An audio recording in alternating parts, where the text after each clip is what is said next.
Bueno, pues muy buenas tardes. Yo en primer lugar quiero disculpar porque en este pueblo tenemos la manía de hacer coincidir muchas veces varios actos y como habéis visto, pues bajo está a la misma hora la gala del deporte. Mirad que hemos hecho reuniones para podernos coordinar, pero mira, la primera ya la tenemos aquí en la foto. Siempre es muy importante poder presentar una revista, como en este caso la revista Caroch, que ya lleva el número 22. Y en concreto, en esta revista, a mí me gustaría resaltar parte de las entrevistas que aparecen, que aquí tenemos a Manoli y a María. Me gustaría destacar dos artículos que son dos hechos importantes que han ocurrido en nuestro pueblo y que han sido fruto del esfuerzo de todos los vecinos de Enguera. Fruto del esfuerzo es la restauración de la torre y la fachada del campanario de nuestra parroquia de San Miguel. Los vecinos son los que han colaborado y han hecho posible que tengamos ahí esa obra. Y otro artículo es el vocabulario de Josep Bulsoi, también fruto del esfuerzo de personas comprometidas con nuestro pueblo y que a través del tiempo han seguido manteniendo un poco ese fuego, esa inquietud, y se ha podido plasmar en esta obra tan importante para todos nosotros, para Enguera y para toda la canal. Entonces, en estas fechas, pues que muchas veces nos planteamos y nos hacemos revisión del año y tal, pues son dos artículos que aparecen en la revista y que a mí me han hecho replantearme la fuerza de la colaboración y de ir todos juntos para conseguir algún objetivo. Y por lo tanto hay que dar las gracias a todas esas personas que en su momento dedicaron tiempo para que hoy tengamos esas realidades. Así que muchas gracias a todos. De verdad siento el tenerme que ir para abajo porque me parece que no está bien, pero no tengo más remedio porque abajo también me están esperando los jóvenes deportistas de nuestra comunidad. Así que gracias y espero la próxima vez el poder estar como he podido estar otras veces. Muchas gracias.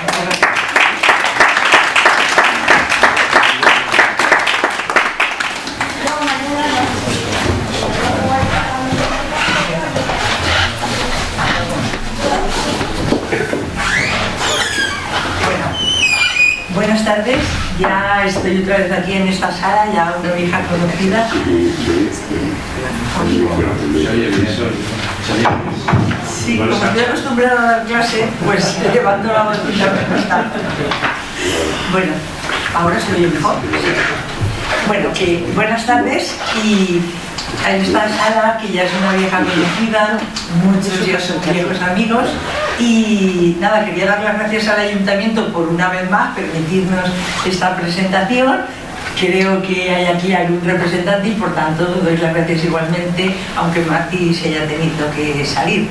Evidentemente es todo un acontecimiento que una revista de estas características llegue a su número 22 y por tanto tenemos que congratularnos todos de esa situación.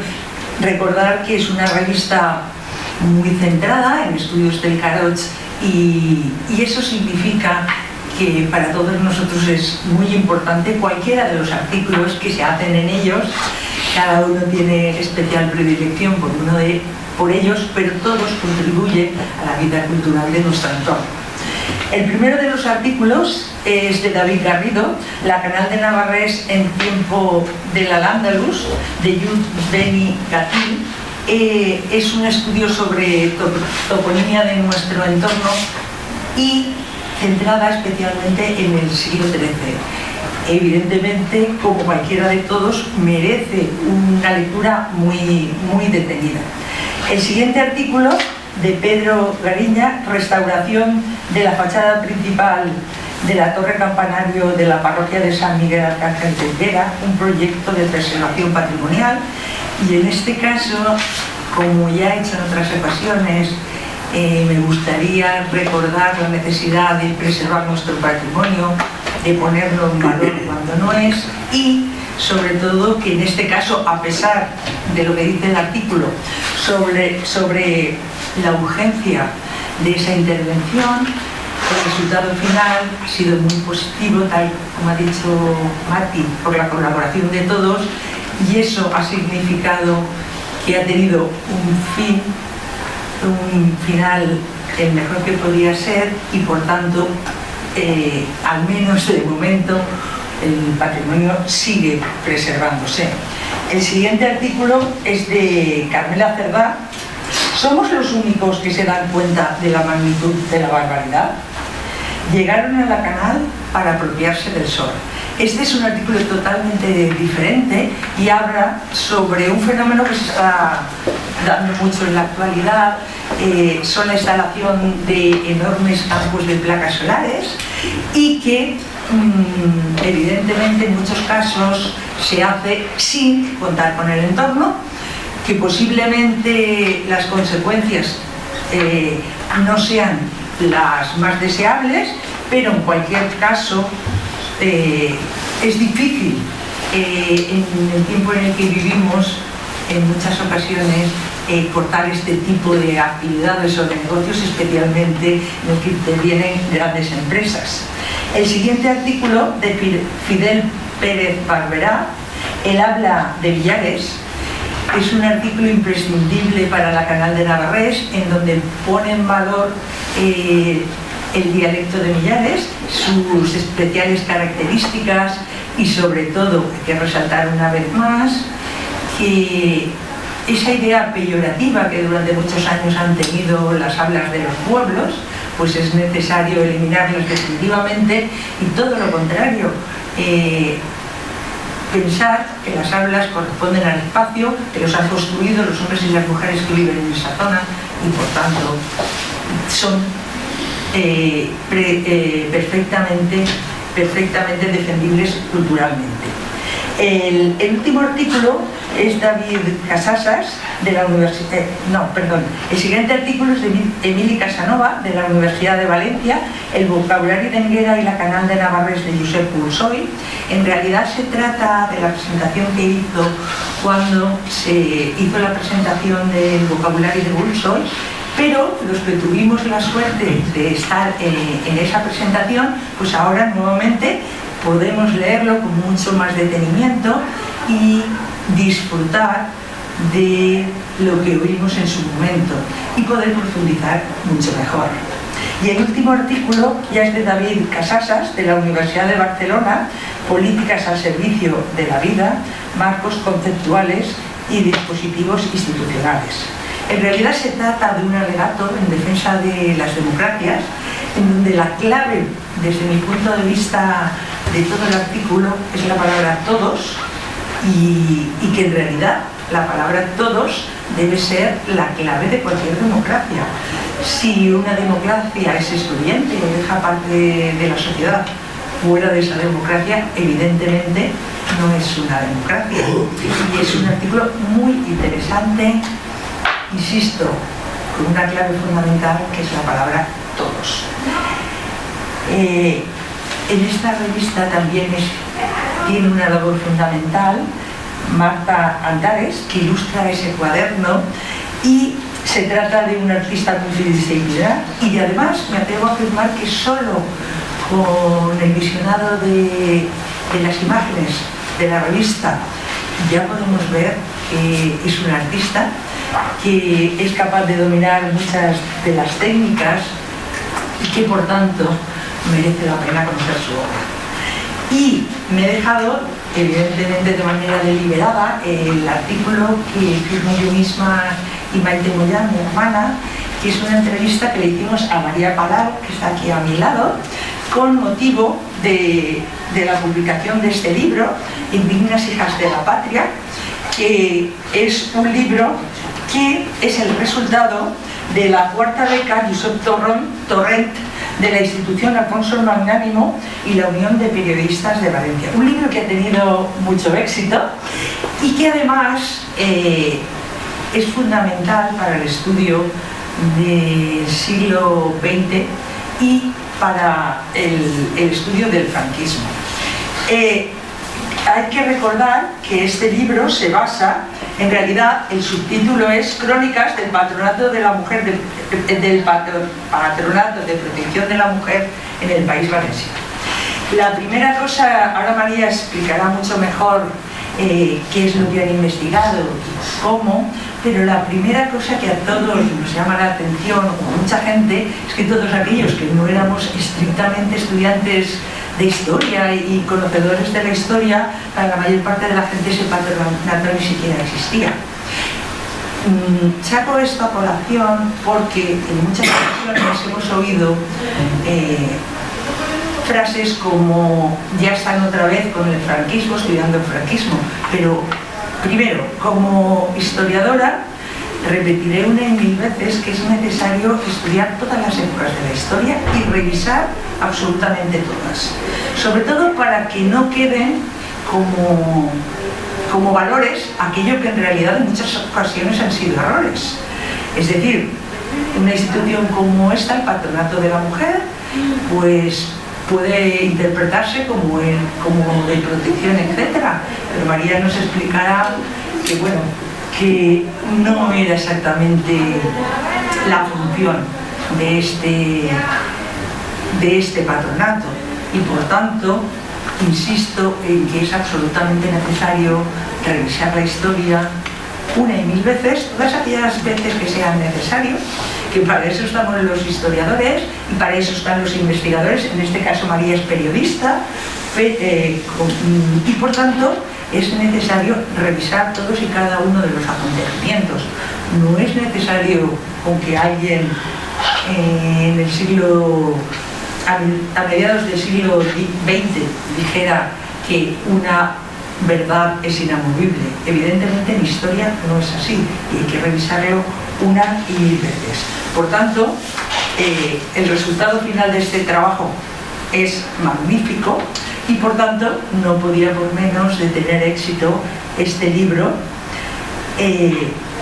para mucha gente y evidentemente todo aquel que yo he conocido, que lo ha leído, le ha resultado magnífico en su investigación y en su desarrollo. Y sin añadir mucho más, presento a María Palau Galdón, es de Vicor y afortunadamente es periodista y afortunadamente en su momento obtuvo la beca de la institución Alfonso Magnánimo, evidentemente una institución de mucho prestigio en Valencia, y que gracias a esa investigación pudo, junto con su amiga y compañera Marta García Carbonell, no es un trabajo de ella sola, sino que es de una amiga suya, Marta García Carbonell, entre las dos pudieron llevar a cabo este magnífico trabajo que en este libro, que recomiendo su lectura, pues han desarrollado una investigación sobre algo que en la mayoría de los casos era un absoluto desconocimiento prácticamente para la población. Y sin embargo lo teníamos al lado. Sin nada más que añadir, doy la palabra a María. Muchas gracias.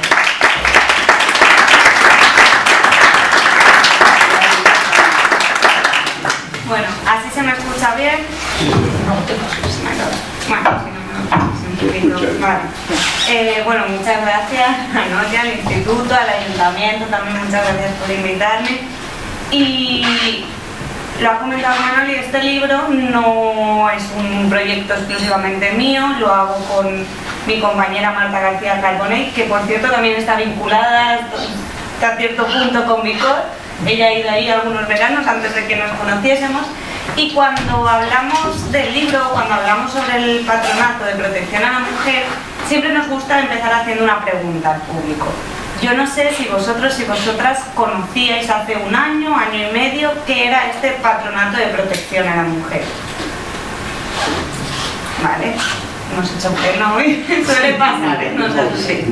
Pero si cambiamos la pregunta, si os preguntamos por cuántos de vosotros conocíais que durante el franquismo existieron conventos, colegios, reformatorios, podía llamársele de diferentes maneras, a los que llevaban a las niñas rebeldes o a las niñas que no se portaban bien, ¿eso cuántos lo conocíais?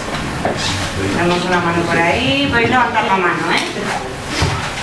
Detrás de esos colegios, de esos reformatorios, de esos conventos, estaba lo que se llamaba patronato de protección a la mujer. Este patronato de protección a la mujer, en la etapa en la que nosotras nos centramos en el libro, se funda en 1941, en la dictadura franquista, pero realmente, si echamos la vista atrás, es mucho más antiguo. O sea, podemos remontarnos al siglo XVI, siglo XVII, con las galeras o las casas de recogida. Llegamos a 1902 y se funda lo que sería el antecedente más inmediato, que era el Real Patronato para la Represión de la Trata de Blancas. Centrado, al menos sobre el papel, y esto se va viendo mucho con el paso de los años, en el control de la prostitución. Este Real Patronato está activo hasta la Segunda República, cuando muchas voces como Margarita Nelken, Victoria Kent, Clara Campoamor, María Lejárraga empiezan a criticar que este Real Patronato tenía un carácter muy aristocrático y muy eclesiástico y que había que desvincular la protección de la mujer de todo este entramado. Y es curiosamente en la Segunda República cuando se funda ese Patronato de Protección a la Mujer con este nombre.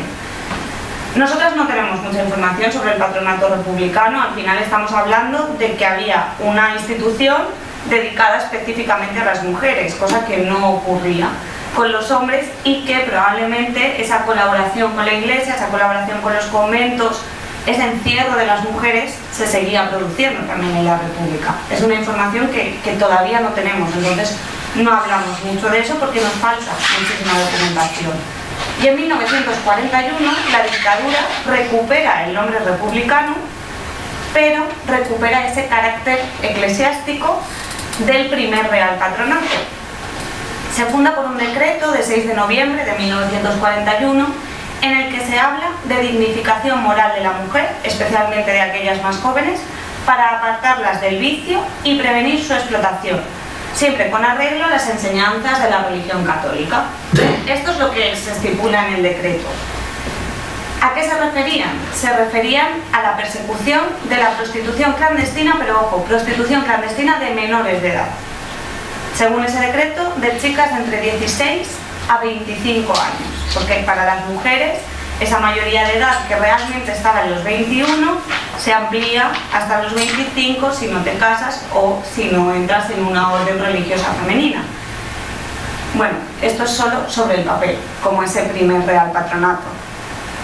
Porque para entrar al patronato de protección a la mujer no necesariamente había que ejercer la prostitución. De hecho, el número de expedientes de niñas que ejercen la prostitución es mínimo.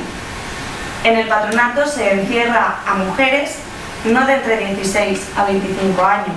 Nosotras tenemos constancia de entre 12 a 25 años y en algunos casos también mayores, por llevar la falda muy corta, por pasear por la calle de la mano con un chico, por fumar por la calle, por mantener relaciones sexuales fuera del matrimonio, por quedarse embarazada siendo madre soltera, por ser lesbiana, por haber sido violada en muchos casos por un familiar y a quienes encerraban era a estas personas de adolescentes, y un largo etcétera de motivos en los que en los últimos años también empiezan a entrar motivos de carácter político como manifestarse contra el régimen franquista y en los últimos años de la dictadura, porque este patronato de protección a la mujer no desapareció con la muerte de Franco. Este patronato de protección a la mujer estuvo activo hasta 1985. Oficialmente, y de nuevo sobre el papel, se diluye ese patronato, desaparece según la ley pero nosotras en este libro lo que quisimos hacer era también ubicar los espacios, porque el patronato no había existido sin la Iglesia, ya no solo por el fundamento teórico que le aporta, ¿no?, sino porque la Iglesia cede a esta institución tanto las infraestructuras a nivel edificaciones. El patronato prácticamente no construyó ningún edificio propio, todo eran conventos ya existentes en los que se encerraba a estas niñas rebeldes, y cedió también su personal. Eran las órdenes religiosas, las adoratrices, las oblatas, las cruzadas evangélicas, que era un instituto secular. Tenemos también la Orden de María Yauna Coeli, tenemos las hijas de María Inmaculada, tenemos las auxiliares del Buen Pastor, muchísimas órdenes religiosas que se encargaban de ese día a día de las internas, de esa redención moral, de esa reeducación de todas las niñas que estaban ahí encerradas. Y cuando en 1985 se aprueba esa desaparición del patronato, muchas órdenes religiosas continúan ocupando los mismos espacios y continúan encargándose de niñas, de mujeres en situación de vulnerabilidad. Mujeres víctimas de trata, mujeres víctimas de violencia de género, mujeres migradas, y en muchos casos también de esa educación concertada o de esa educación privada, que a día de hoy se imparte en espacios en los que hace no tantos años se encerró a niñas por cosas que hoy podrían habernos parecido tan normales. Yo creo que esto es una introducción pequeñita, no sé si luego podemos hacer preguntas. Ya sabemos un poco qué es el patronato. Sí.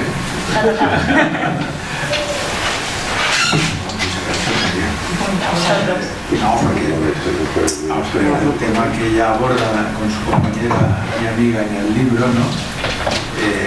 Aparece en la entrevista que Manol y Maite le hacen, y ella ha hecho un cuadro de la situación histórico, pero también ideológico-político, ¿no? Porque en cierta manera en la actualidad todavía persisten este tipo de intervenciones, o bien delegadas por parte del Estado español, o bien directamente o bien a través de las comunidades autónomas, y son estas mismas órdenes religiosas y algunas seculares, organizaciones específicas que se han creado para estas cuestiones, las que están, digamos, realizando la tarea de disciplinar a las mujeres, ahora más centradas en las mujeres migrantes, porque es así, ¿no?, por una serie de circunstancias, pero sigue ejerciéndose, aunque se haya cambiado el nombre de la intervención, ¿no? Aunque se haya cambiado el nombre de la intervención. Es una cosa curiosa, porque lo que hace es el libro, lo que hace es introducirnos a una lógica, digamos, patriarcal, que es mucho más allá del franquismo, ¿no? Por eso aparece antes de la Segunda República, y en la Segunda República, y luego con el franquismo, y ahora en la actualidad después de la democracia. Entonces hay una lógica de actuación claramente patriarcal, que lo que hace que a las mujeres, a las personas diferentes, ya sea por razón de sexo, por razón ideológica, etcétera, ¿no?, sean separadas, sean disciplinadas en una serie de establecimientos, porque se habla de establecimientos que coinciden con los edificios que antes eran de las órdenes religiosas, ahora algunos son todavía de las órdenes religiosas, o algunos creados por el propio Estado, ¿no? Por ejemplo, la Diputación de Valencia históricamente ha tenido 3 edificios destinados a estos tipos de intervenciones, y los ha tenido hasta, si no me falla la memoria, hasta 1989, que es donde ahora está el Iván, al lado, en Juan de Garay, la calle Juan de Garay, el centro Juan de Garay, que se ha dedicado y todavía se dedica a parte de este tipo de intervenciones. Allí, porque claro, los diferentes también son aquellas personas que tienen discapacidades mentales, etcétera, etcétera, y que nosotros y nosotras no queremos reconocer. Entonces, yo creo que ha sido muy interesante la entrevista y tu participación desde aquí. Si queréis podemos ahondar en lo que ella puede aportarnos desde este punto de vista y con preguntas o como lo queráis hacer, y luego pasamos ya a cerrar el turno de presentación de la revista, que es lo que ¿no? ¿Alguien quiere hacer alguna pregunta, una aclaración o lo que María está planteando? Sí, me gustaría que explicaras algún testimonio, algún testimonio, porque hablamos de mujeres, de cifras, de datos, pero claro, cuando explicas otras veces que te he oído, explicas las cuestiones personales y de mujeres que os lo han contado a vosotras, pues yo creo que se entiende mucho mejor. Bueno, mira, muchas veces nos preguntan cuántas mujeres, que es algo que me he dicho, estuvieron encerradas en estos reformatorios. No tenemos cifras, nunca vamos a saber el total de mujeres que pasaron por estos conventos contra su voluntad, sin juicio, sin sentencia, sin saber cuánto tiempo iban a pasar allí, pero podemos hacer algunas aproximaciones a partir de las memorias del organismo. Hay una memoria de 1952 que, para que os hagáis una idea, habla de que durante ese año estuvieron encerradas en el patronato en todo el estado un total de 41.335 mujeres en un año. Es posible que algunas ya llevasen internadas más tiempo, no todo eran entradas de ese año, pero es una cifra que es una barbaridad. Y testimonios, la verdad es que todavía tenemos poquitos. Porque aunque muchas de estas mujeres están vivas, porque si esto está activo hasta 1985 como Patronato de Protección a la Mujer, muchas mujeres están vivas y pasaron por esos reformatorios, tienen vergüenza, tienen miedo de contar su historia o incluso todavía sienten esa culpa. Pero algunos de esos testimonios tienen un grupo de WhatsApp y entre ellas, bueno, hablan, se cuentan sus historias, su vida, los pasos que van dando para conseguir un reconocimiento. Y uno de los primeros testimonios a los que llegamos Marta y yo fue el de Chelo Alfonso. Chelo Alfonso vivía en Alicante con su tía porque desde muy pequeñita sus padres se desentendieron de ella. Y cuando tenía 13 años, su tía la encerró en un reformatorio de Alicante, en Las Oblatas, por mal comportamiento. El único motivo que le dieron es que la niña no se portaba bien y la encerraron unas semanas en ese reformatorio. Al tiempo consiguió salir porque tanto la orden religiosa como su tía, como el patronato en sí, consideraron que ella se portaba mejor, consiguió salir. Y Chelo, que hoy tenéis que pensar que nos está contando la historia de una niña de 13 años, pero desde el punto de vista de una persona mucho más mayor, nos decía que ella desde su salida de ese primer internamiento solo buscaba cariño, buscaba a alguien que le hiciese caso y acabó quedándose embarazada. Tenía 14 años. Os podéis imaginar cuando se enteró su tía de que Chelo estaba embarazada. La volvió a encerrar en el patronato, pero esta vez la encerró en Valencia. Esto es muy importante, hay un traslado.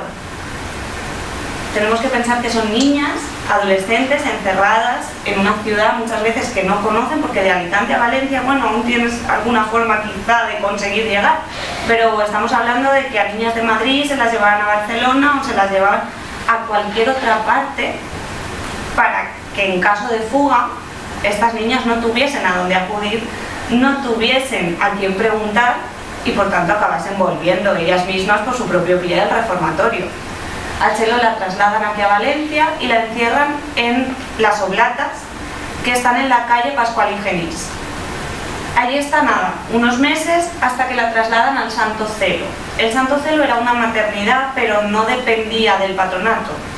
Digamos que la maternidad propia del patronato estaba en Madrid, se llamaba Peña Grande, y el Santo Celo en algunas ocasiones acogía a alguna niña. Se conocía popularmente, para que os hagáis una idea, como la casa del pecado mortal. Chelo estuvo allí hasta el momento de dar a luz, y cuando va a dar a luz la trasladan a La Cigüeña. Lo mismo que el Santo Celo, colaboraba en algún momento. Ella no recuerda con qué nombre la registraron, pero sabe que no era su nombre.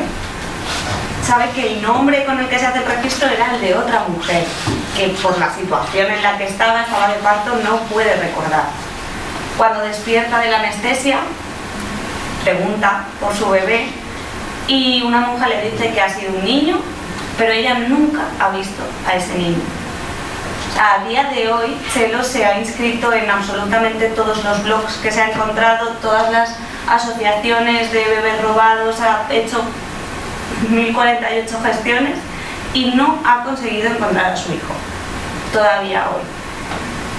De ahí, de la Cigüeña, la trasladan a otro centro, a las Adoratrices. O sea, tenía todavía la hemorragia posparto, tenía paños en los pechos, todavía acababa de dar a luz, y la trasladan a las Adoratrices que están en la calle Hernán Cortés. Si pasáis, todavía hay una virgen en la fachada muy grande porque continúa siendo un convento. Ella está allí un tiempo hasta que consigue fugarse. Se fuga y se va a Ibiza. En Ibiza ella nos dice que vivía con un grupo de hippies, no nos da más detalles. Hasta que la pillan en una redada con un traficante de drogas. Obviamente la vuelven a enterrar en el patronato y esta vez la entierran en el patronato, en el reformatorio de La Vileta, en Mallorca. Claro, ella solo imploraba que por favor la devolviesen a Alicante o a Valencia, por eso que os comentaba antes, para poder estar cerca de sus amigas, cerca de algo que conociesen. Al final no sabemos muy bien cómo, pero lo consiguió.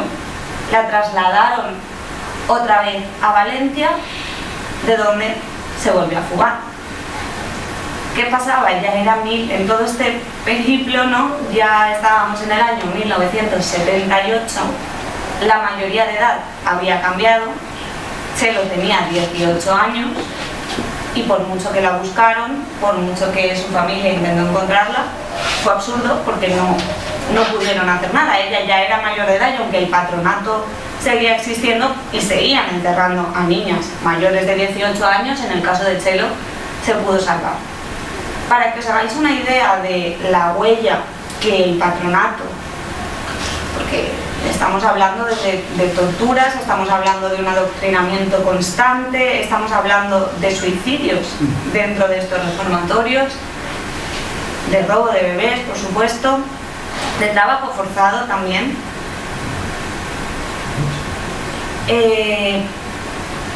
Chelo tuvo que exiliarse. O sea, Chelo no vive en España, Chelo vive en Irlanda porque no puede soportar todo el dolor que le hizo esa institución, que le hizo ese sistema y que le hizo su familia. Y le ha costado muchísimos años de ayuda profesional entender que todo lo que pasó en el Patronato de Protección a la Mujer no era culpa suya, de una niña de 13, de 17, de 18 años. Que todo lo que allí ocurrió era culpa del patronato, era culpa del franquismo, y no solo del franquismo, era culpa de su tía que la denunciaba sistemáticamente, pero en ningún caso era su culpa. Y aun habiendo entendido eso, a día de hoy Chelo dice que todavía tiene miedo de que un día vuelvan a por ella y se la lleven al patronato.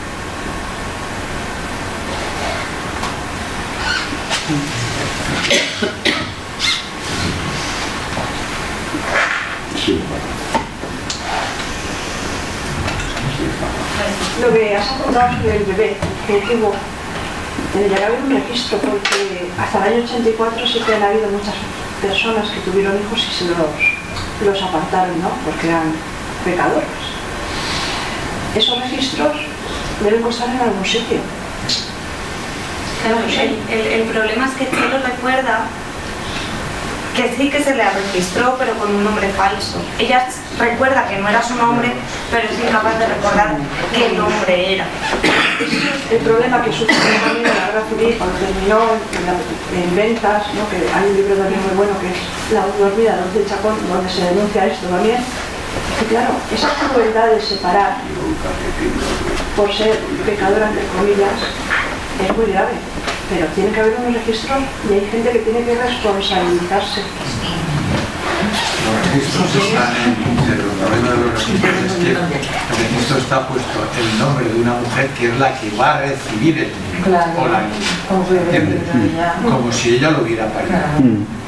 Y aquí en Enguera hay muchos casos así. Claro que hay, sí, conocidos. ¿Vale?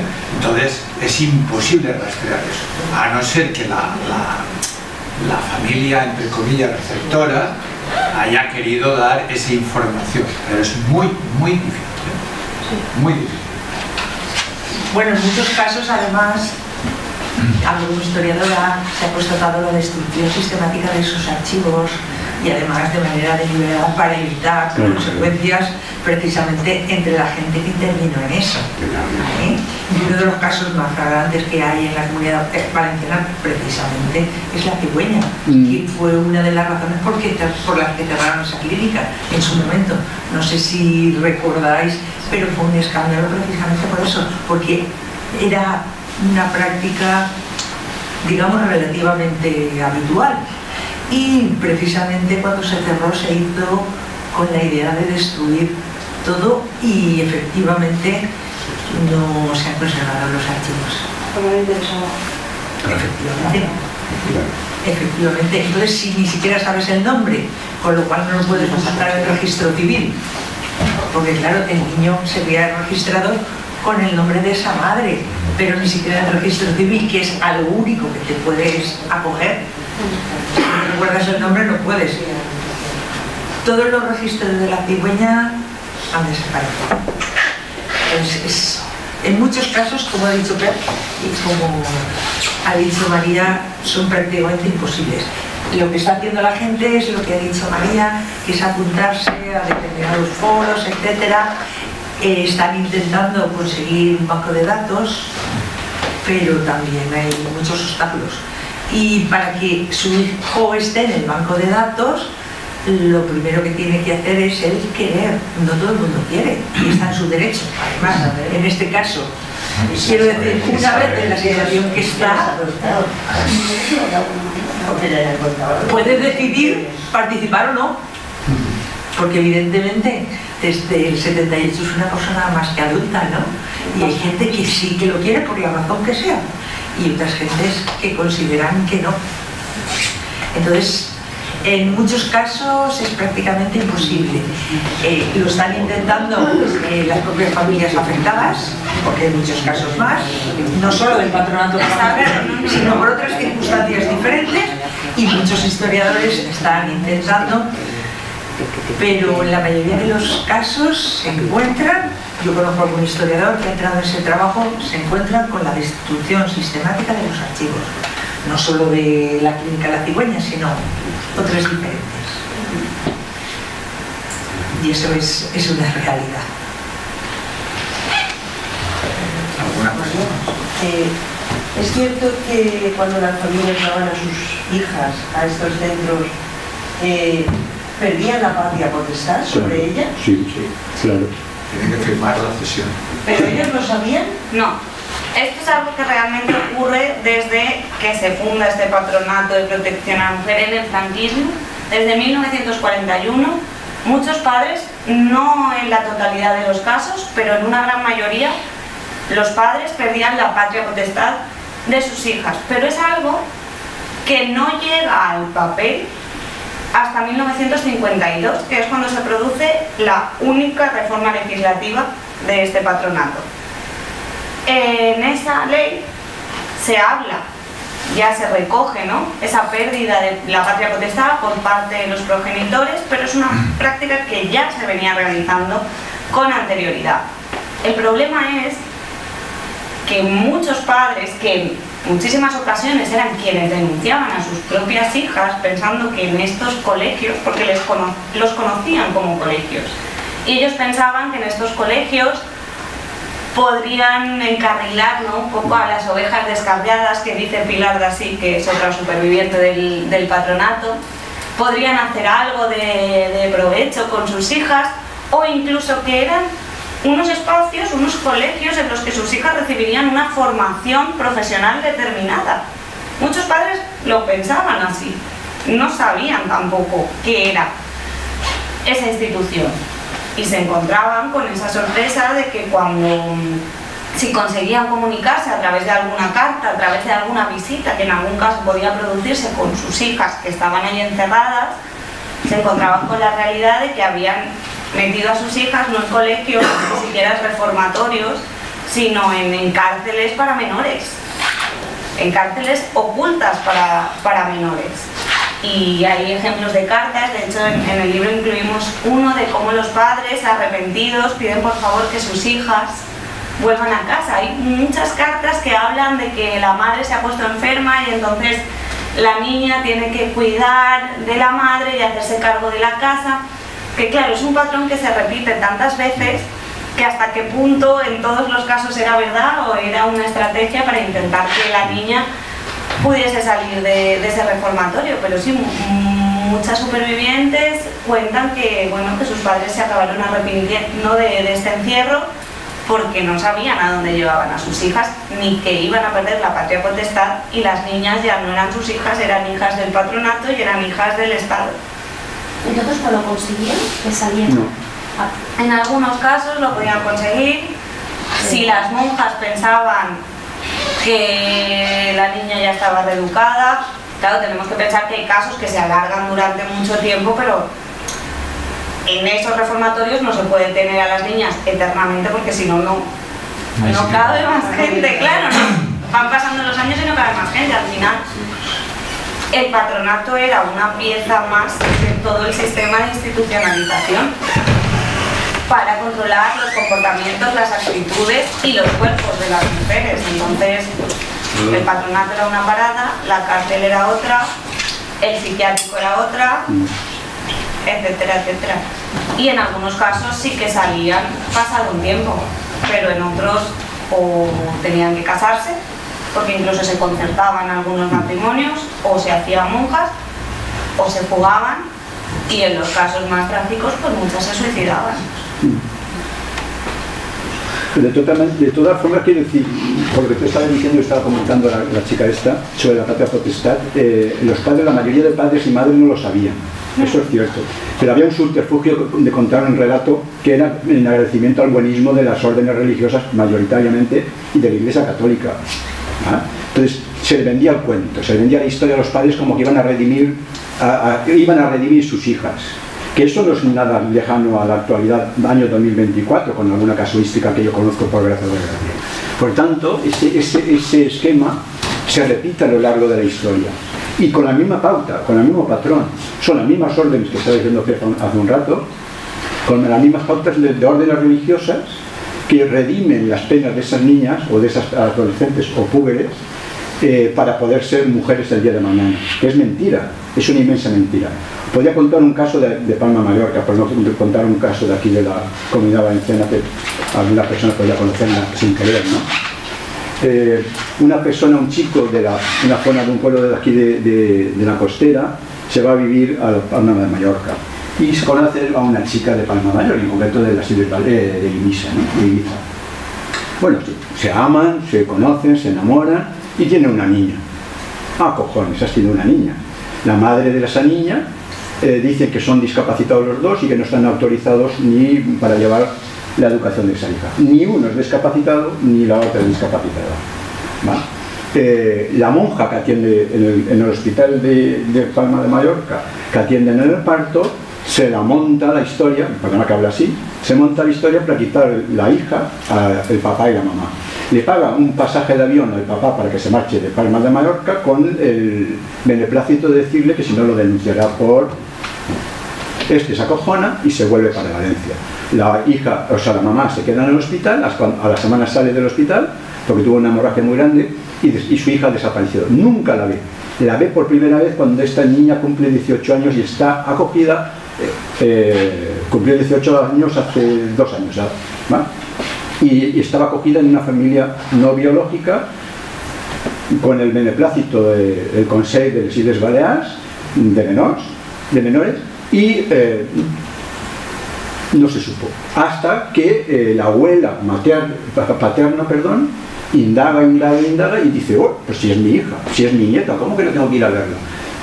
La dejan verla, pero gracias a la chiqueta, a la chavala, a la mayor de edad esta, que sí que quiere propiciar el encuentro con la familia del padre, pues han establecido ligames, o sea, vínculos. Pero si no, una institución que trata de llevar los derechos del menor en la actualidad, ¿qué derechos menos realmente se está propiciando? O sea, que son los mismos patrones que lo que estabas hablando en vuestra investigación. Exactamente igual. Para redimir la vida de esas menores. Y esas menores no hace falta redimirse por nadie. Son redimidas por ellas mismas. Pero bueno. Si es que esa pervivencia existe, no ha desaparecido. Y la tema de fondo también es que son las propias familias que siguen también denunciando y enviando a sus hijas o condenando a sus hijas a esa penitencia.